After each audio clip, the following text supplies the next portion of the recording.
اسرائیل السلام کو کون علیکم۔ تباہ کرے گا؟ اسرائیل کو آئیے کون سنتے تباہ ہیں کرے گا؟ ڈاکٹر اسرائیل اسرار کی آئیے زبانی سنتے ہیں اسلام کی ڈاکٹر روشنی۔ حضرت عبداللہ ابن حارث فرماتے ہیں رضی اللہ تعالی عنہ کہ حضور نے ارشاد فرمایا مشرق کی طرف سے وہ فوجیں نکلیں گی، لوگ آئیں گے جو عرب میں مہدی کی حکومت قائم کریں کہ مہدی سے پہلے لازماً کسی مشرقی علاقے کے اندر وہ نظام قائم ہو چکے گا، تب وہاں سے فوجیں آئیں گی نا۔ یہ مشرق کون سا؟ عرب کے مشرق میں آپ چلیے، ایران بھی آ جائے گا، افغانستان بھی ہے، پاکستان، اور اگر اس سے اور توسیع دیں تو ہندوستان بھی ہے۔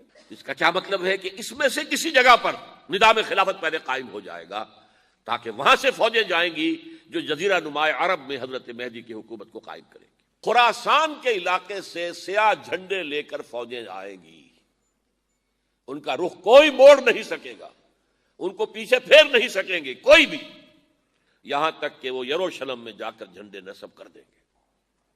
ایلیا حضور کے زمانے میں یروشلم کو کہتے ہیں۔